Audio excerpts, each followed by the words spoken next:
역대상 15장 25절에서 28절. 이에 다윗과 이스라엘 장로들과 천부장들이 가서 여호와의 언약궤를 즐거이 메고 오베데돔의 집에서 올라왔는데 하나님이 여호와의 언약궤를 맨 레위 사람을 도우셨으므로 무리가 수송아지 7과 수양 7으로 제사를 드렸더라.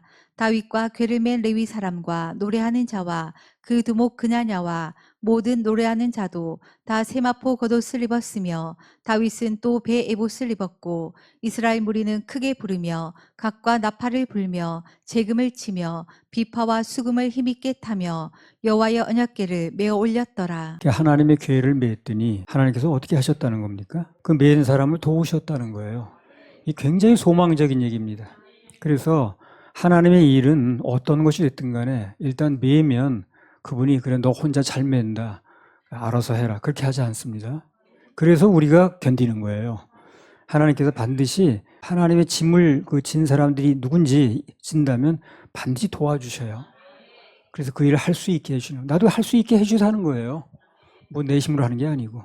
좀 힘들어도 매면 지금 말씀대로 하면 그러면 그분께서 도우신다는 거. 이제 도우셨다고 그랬잖아요. 그래서 그분의 도우심을 받으려면 좀 힘들어도 사명을 매려고 할 필요가 있다는 겁니다. 그게 도우심을 끌어내는 방법이에요. 그래서 주위에서 좀 찾아보세요. 내가 주님의 일을 위해서 좀 매일 게 좀 없나. 교회 안에서도 내가 좀 매일 게 없나. 좀 찾아보면 뭐 있습니다. 그럼 그거 하면 그걸로 끝나는 게 아니라 하나님의 도우심이 임하신다는 거예요. 물론 매는 것보다 뭐 술에 실는 게 편하겠죠. 그래서 술에 실었다가 큰 문제가 생기는데 하나님의 일을 할 때는 무엇이 편리하냐가 중요한 게 아니에요. 그렇게 생각하면 안 됩니다. 말씀대로냐 아니냐 이게 중요합니다. 이게 말씀이 요구하는 대로냐 아니냐 그게 중요하지 이게 편하냐 안 편하냐 그게 절대 중요하지 않아요. 무슨 하나님의 일을 할 때는 뭐 편한 거 편리한 거 이거 자꾸 찾지 말고요. 그게 말씀대로 되는 거야? 이렇게 물어봐야 됩니다. 그래서 말씀대로 했느냐에 따라서 하나님의 도우심이 있고 없고가 결정되거든.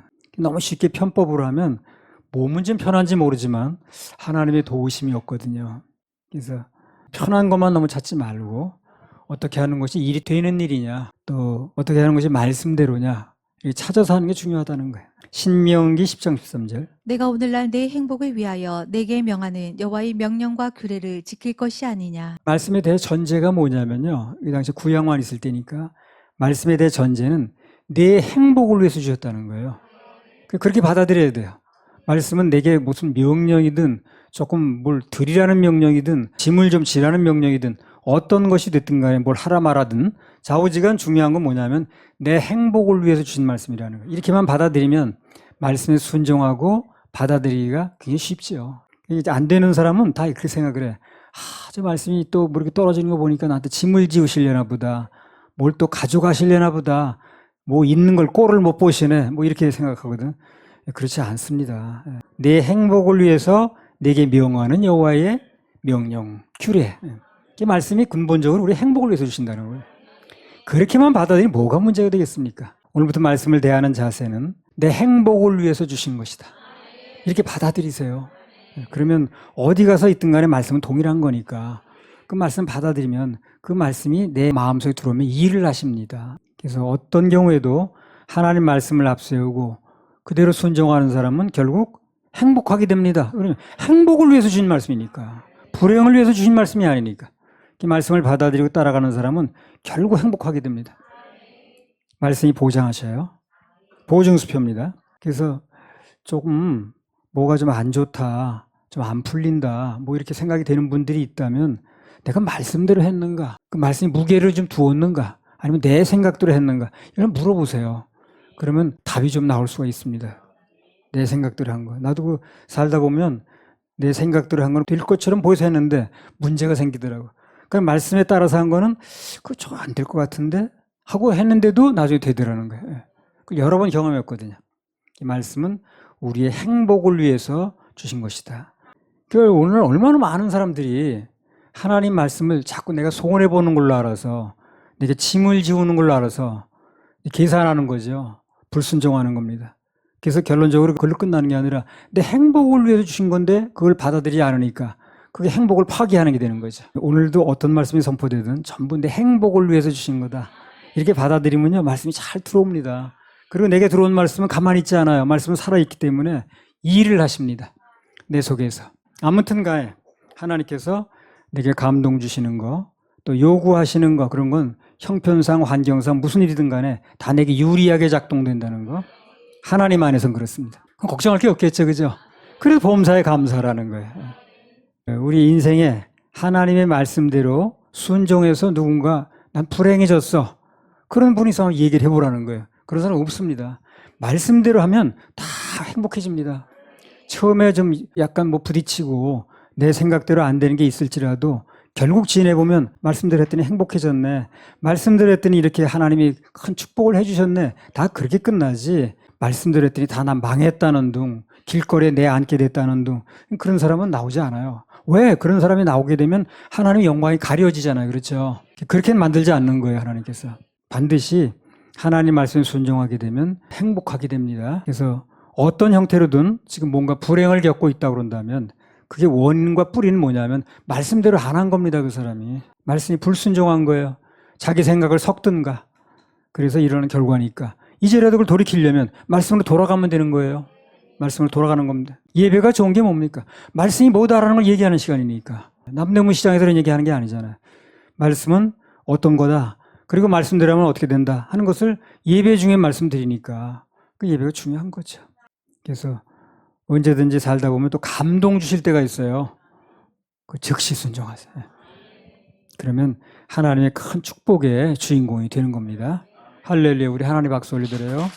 호세아 5장 6절. 저희가 양떼와 소떼를 끌고 여호와를 찾으러 갈지라도 만나지 못할 것은 이미 저희에게서 떠나셨습니다. 그러니까 드리거나 심는 것도 감동을 즉시 하는 게 중요하겠죠. 떠나실 수가 있다는 거예요. 그리고 마냥 기다리지 않거든요. 그 기회를 놓치면 안 된다. 즉시 순종하면 부활 예수 만나고, 늦게 순종하면 고생 예수 만나요. 하나님 감동대로 하면 됩니다. 어디 기도원가 이렇게 써붙였더라고.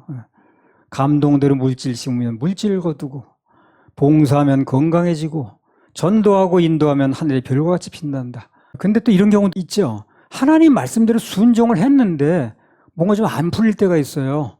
순종했는데, 말씀대로 했는데 왜 이렇게 안 풀리냐? 그런 경우도 있겠죠. 있을 수가 있어요. 그러면 더 좋은 일이 예비되어 있다는 거. 그걸 알아야 됩니다. 안 될 리가 없어요. 그 말씀이 아니죠. 전능이 아니죠. 그래서 말씀대로 순종을 했는데도 뭐가 좀 안 풀리거나 좀 늦게 되거나 그렇다면 생각을 어떻게 가져야 되느냐? 더 좋은 일이 예비되어 있다. 이렇게 생각하면 됩니다. 아무튼 그래서 신앙생활 제대로 되려면 말씀의 통제를 받아야 됩니다. 그래서 어떤 경우가 됐든 간에 말씀의 통제를 받고 있을 때에 그때가 바로 하나님의 통제권 속에 있는 겁니다. 반대로 말씀 밖으로 나가는 건 하나님의 통제권 밖으로 나가는 거죠. 그러니까 양이 우리 안에 있을 때 안전한 거지, 뭐 난 자유가 갖고 싶다, 우리 아는 게 싫다, 나가본들 늑대 밥밖에 안 되는 거예요. 그래서 우린 말씀의 그 테두리 안에 있을 때가 안전한 겁니다. 그래서 무슨 일이 벌어지면 그걸 생각하는 거예요. 그럼 말씀은 뭐라고 돼 있는데, 이런 경우에 그걸 먼저 생각해 보는 거예요. 그래서 내 생각하고 이제 틀려도 그걸 주장할 게 아니라, 그럼 이런 경우에 말씀이 뭐라고 하셨는가, 이걸 이제 성경을 찾아보면 또 들었던 말씀을 기억해 보면 아, 말씀 속에 답이 있구나. 어떤 일이 이제 손해 보는 일이 생길 수 있거든요. 그럼 판단이 잘 안 되겠죠. 이걸 어떻게 판단해야 되냐. 그때는 말씀 속에 신앙의 선배들이 어떻게 이걸 했는가, 어떻게 판단했는가, 그걸 보시라니까. 그러면 아, 우리 신앙의 선배들은 다윗이나 아브라함 이런 사람들이 이런 경우에 이렇게 판단했구나, 이렇게 결정했구나 하고 우린 그렇게 따라하면 돼요. 그러면 그들이 성공했듯이 우리 성공하는 겁니다. 성경은 그래서 써놓은 거거든. 예고편, 우린 본편. 통제권 밖으로 나간다는 건 간단히 말하면 보호권 밖으로 나간다는 얘기거든. 여러분 그거 있죠? 왜 해수욕장이나 뭐 이런 데 가게 되면 그 경고 표지판이 있어요. 여기서부터 더 들어가지 말아라, 또 여기서부터 들어가면 뭐 위험하다. 그러면 우리가 생각할 때 아, 이 무슨 사람 자유를 속박하는 거야, 넘어가거나 말거나. 넘어갔어. 그럼 보호권 밖으로 넘어가는 거죠. 그렇죠? 그렇게 생각하는 거예요. 말씀이 우리 통제하는 게 아니라니까요. 그 안에 있을 때 보호가 되니까 말씀하시는 거예요. 그 밖으로 넘어가게 되면 보호권 밖으로 넘어가는 거거든. 그러니까 하나님 말씀 안에 있는 건 보호받는 겁니다. 절대 그분이 통제하는 게 아니에요. 주일날이나 뭐 우리 주중예배나 그럴 때도 말씀이 선포되는데 그걸 자꾸 나를 통제하는 거라고 생각하지 마세요. 그렇지 않습니다. 말씀이 나를 보호하시는 거예요. 그렇게 생각을 해야지. 참 말씀이 나를 통제하는 거야. 그러니까 다음부터 말씀이 잘 들리지도 않고 적용도 안 되고 그러다 보니 보호도 안 되는 거죠. 그래서 말씀을 행복을 위해서 또는 보호를 위해서 주시는 거다. 이렇게 받아들이면 오늘부터 말씀이 참 달고요. 잘 받아들여지고요. 말씀의 혜택도 많이 볼 겁니다. 자, 한 가지 더 붙이면 역대상 15장 22절. 레위 사람의 족장 그나냐는 노래에 익숙함으로 노래를 주장하여 사람에게 가르치는 자요. 그래서 노래에 익숙함으로 그랬죠. 쓰임 받는 비결이 그거예요. 그 일에 어떤 일이든지 그 사람이 하는 일에 익숙해야 됩니다. 내가 뭘 맡고 있으면 그 일에 익숙해야 됩니다. 자기 분야에 충실하면 반드시 쓰임 받는 날이 옵니다. 하나님이 다 픽업을 하셔 이렇게. 자기 분야에 익숙해야 됩니다. 자기 맡은 분야에 쩔쩔매면 안 돼요. 하나님 맡기신 일은 내 행복을 위해 주신 것이고 말씀 안에 있을 때 보호되는 것이고 또 하나님께 내게 맡겨진 사명을 감당하고 있을 때는 익숙해야 된다는 거. 중심을 다해야 된다는 거죠. 그런 말씀을 좀 말씀드렸습니다. 지금 이 신앙이 잘 자라고 그런 사람은 말씀에 대한 태도가 참 좋습니다. 근데 안 되는 사람은 말씀에 대한 태도가 영 안 좋아. 꼭 내게 무슨 요구하는 그런 말씀으로 들리고 나를 부담 주는, 통제하는, 얽매는 뭐 그런 말씀을 자꾸 받아들이더라고요. 그렇지 않은데. 그렇지 않습니다. 예. 말씀으로 행복하게 하는 거예요. 역대상 15장 25절부터 29절. 이에 다윗과 이스라엘 장로들과 천부장들이 가서 여호와의 언약궤를 즐거이 메고 오베데돔의 집에서 올라왔는데 하나님이 여호와의 언약궤를 맨 레위 사람을 도우셨으므로 무리가 수송아지 7과 수양 7으로 제사를 드렸더라. 다윗과 궤를 맨 레위 사람과 노래하는 자와 그 두목 그냐냐와 모든 노래하는 자도 다 세마포 겉옷을 입었으며 다윗은 또 배 에봇을 입었고 이스라엘 무리는 크게 부르며 각과 나팔을 불며 재금을 치며 비파와 수금을 힘있게 타며 여호와의 언약궤를 메어 올렸더라. 여호와의 언약궤가 다윗성으로 들어올 때에 사울의 딸 미갈이 창으로 내어다 보다가 다윗 왕에 춤추며 뛰노는 것을 보고 심중에 업신여겼더라. 그래서 이스라엘에 큰 지금 잔치가 벌어졌습니다. 법궤가 이제 몇십 년 만에 들어오는 거예요. 그러니까 그냥 기뻐가지고 막 잔치를 하면서 다윗이 그냥 막 열렬하게 춤을 추는 거예요, 지금. 그런데 그 부인이 누구냐면 이제 미갈, 그 사울의 딸이거든요. 그 여자가 이제 보는 거예요. 보더니, 야, 저 왕이라는 사람이 말이야, 저렇게 채통도 없이 저렇게 춤을 추냐고. 그냥 옷매무새까지 흐트러가면서. 그래가지고 그걸 업신여겼다는 거예요. 이렇게 되면 문제가 되는 거예요. 부부가 마음이 하나가 돼야지. 남편은 그렇게 기쁘다는데 지금 너무너무 좋다는데 감격했다는데 부인이라는 사람은 같이 기뻐하지 못하고 그냥 저렇게 무슨 왕이 춤을 추고 앉았다는 둥 채통이 없다는 둥 이제 그러니까 그게 불행인 거야. 그래서 여호와의 언약궤가 다윗성으로 들어올 때 너무 기쁜데 다윗은 백성들 온 백성이 잔치하는데 이 사람은 나가 보지도 않고 창문으로 하고 내다보다가 업신여기는 거예요. 그러니까 하나님의 일이라는 게 그래요. 여기 미갈처럼 창으로 내다보면 안 됩니다. 구경꾼이 되면 안 되는 거예요. 직접 참여를 해야지. 교회에서도 보면 그냥 그 구경꾼이 있어. 구경하면 구경하는 은혜밖에 안 와요. 참여를 해야지. 뭐 예배를 본다는 표현 쓰던데 그건 말도 안 됩니다. 예배를 무슨 보나. 예배는 내가 드리는 거지. 예배를 보는 자가 아니라 예배를 드리는 자가 되는 게 중요하다는 겁니다.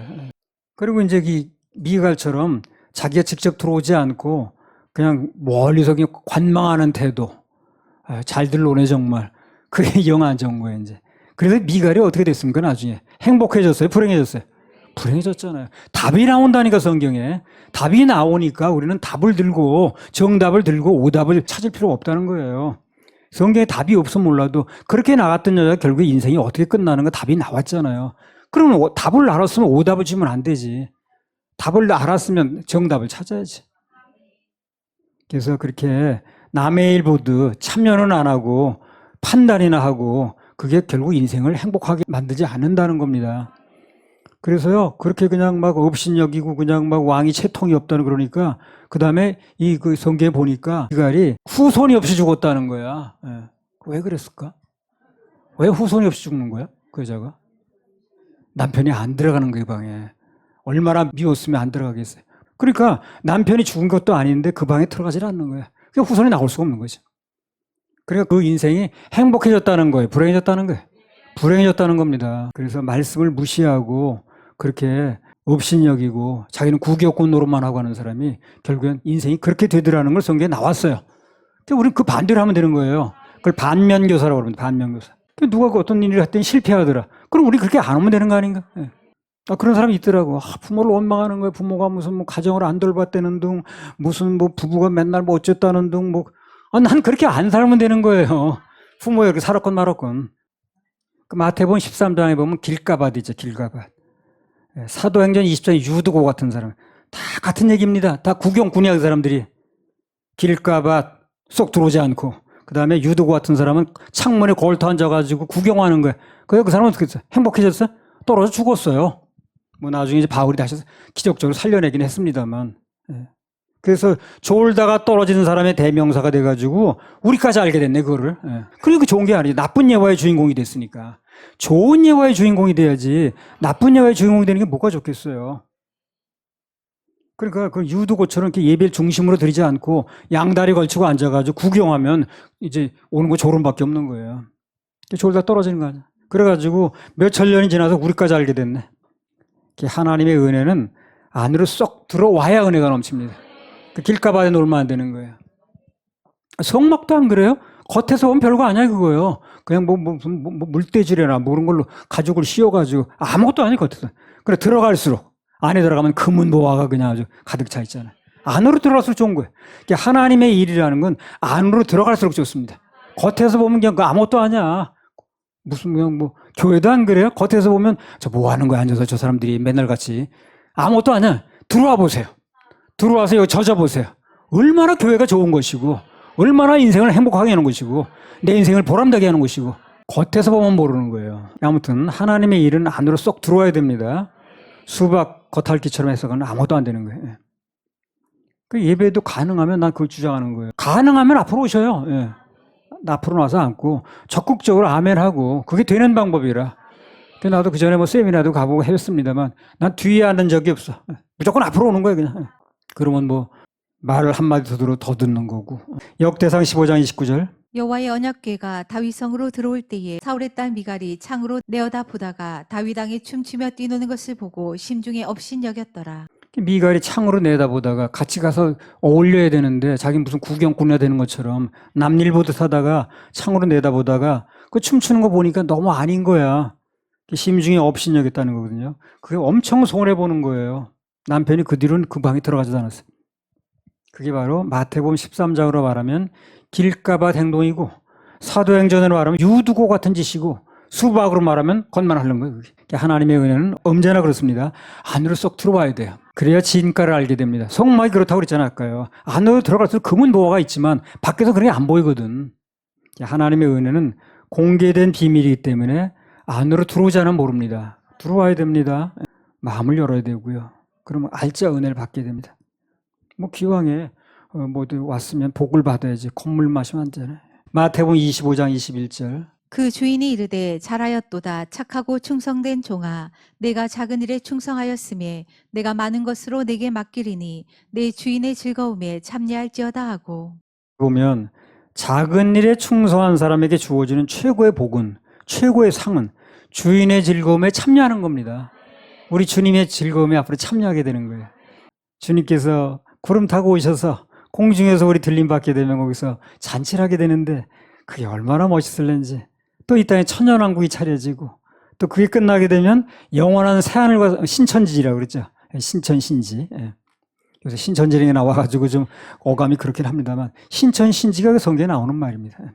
언제나 예배 성공하고 비록 작은 일이라도 주님께서 감동 주시면 거기에 순종하면 그게 우리 주님의 동참하게 됩니다. 앞으로 동참합니다. 앞으로 우리 주어질 즐거움이 뭐냐. 신랑 예수님과 함께 공중에서 혼인잔치에 참여하는 거예요.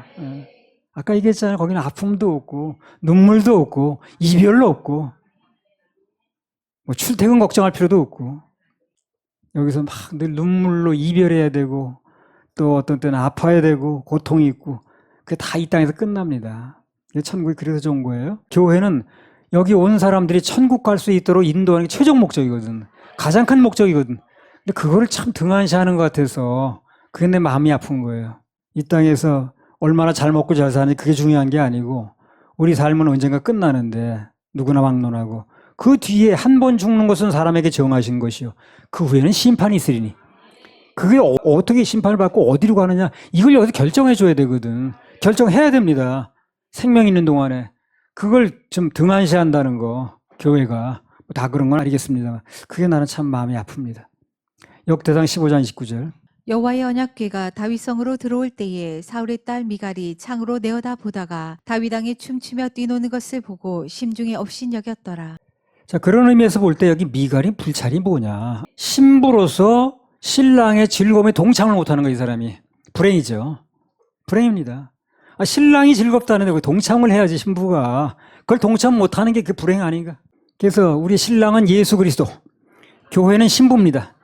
교회는 신부는 무조건 신랑의 그 즐거움에 동참할 수 있어야 되는 거예요. 앞으로 참 혼인잔치가 벌어지고 천년왕국이 벌어지고 그런 즐거운 일이 벌어지는데 거기 동참을 해야지. 거기 동참하는데 모든 초점을 모아야지. 그걸 못하면 무슨 소용이 있나 교회가. 궁극적인 목적이 영혼을 구원시켜서 예수님 이 땅에 공중재림하실 때 그 들어가서 혼인잔치 참여하게 하는 거 아니야. 신부된 교회의 진정한 즐거움은 신랑의 기쁨에 참여하는 겁니다. 같이 기뻐하는 거예요. 당시 그 미갈은 신부이면서도 그 신랑 그 다윗이 너무 좋다고 춤을 추는데 전혀 동참을 못하는 거야. 그게 불행이라니까요. 우리 예수님의 그 즐거움에 들린 반에 동참을 못했다고 생각합시다. 불행이지. 정말 불행 아닙니까? 그 누가복음 15장에 나온 마달도 마찬가지입니다. 탕자가 돌아오니까 아버지가 너무 좋아하는 거예요. 야, 우리 아들 왔다고. 그 아버지가 하나님 상징하는 거잖아요. 근데 성경에 하나님이 뛰었다는 얘기 거기 나오는 게 없어요. 그러니까 아들이 돌아오면 너무 좋은 거예요. 막 뛰어나가는 거예요. 그래서 잃어버린 영혼이 돌아오면 구원받게 되면 하나님 그렇게 기쁘신 거예요. 그것처럼 기쁜 게 없는 거예요. 그래서 아버지는 그렇게 기쁘다는데 맏아들은 뭐 하는 거예요? 어디 갔다 와가지고 양을 다 재산을 탕진한 게 돌아와가지고 그냥 어쨌다는 둥 하나 기뻐하지 않는 거예요. 그래서 탕자예요 그게. 아버지의 기쁨에 동참을 해야 탕자가 아니지. 아버지는 기쁘다는데 자기는 전혀 동참을 못하니까 그게 탕자고 남편의 신랑의 기쁨에 전혀 동참을 못하다 보니 그게 이상한 여자가 되는 거예요. 그래서 밖에 있는 탕자는 돌아왔는데 정작 안에 있는 탕자가 문제라. 느헤미야 8장 10절에 보면 여호와를 기뻐하는 것이 우리의 힘이라고 그랬습니다. 그래서 우리는 하나님 안에서 늘 기뻐해야 되고 아무것도 없어도 가진 게 없어도 뭐가 안 풀려도 하나님 안에서 소망을 가지고 기뻐하면 그게 힘이 되는 거예요. 교회에 오면 말씀 듣고 여러분 힘을 내셔야 됩니다. 그리고 하나님께 일하실 걸 기대하고 힘을 내세요. 절망하고 낭망하지 말고. 그래서 중심을 다해서 예배 성공하면 그것이 곧 하나님 기뻐하는 것이고 힘이 생깁니다. 이 시간 아버지의 즐거움인 예배, 그 기쁨을 누리시기 바랍니다. 그 기쁨의 예배를 드리면 그때가 바로 전성기예요. 예배는 아버지의 잔치인데 잔치에 왔으면 막 기뻐하고 얼굴 펴고 그래야 이제 잔치 벌인 분에 대한 이제 예의가 되겠죠. 남의 잔치와 슬픈 얼굴 지면 되겠어요. 지루한 얼굴 하면 되겠어요. 그래서 잔치를 벌이신 분이 하나님이시니까 그 잔치를 벌이신 분 앞에서 우리 기뻐해야 됩니다. 그러면 그분께서 우리 인생의 문제가 뭔지, 기도 제목이 뭔지, 뭐가 부족한 건지, 뭐가 또 여리고성인지, 뭐가 사막 만난 건지 그걸 주님께 잘 아세요. 그래서 사막에서는 생수가 솟게 하시고 여리고성은 무너지게 하시고 굽은 길은 펴주시고 다 주님 일하십니다. 할렐루야. 그렇게 하실 하나님께 박수 올려드려요.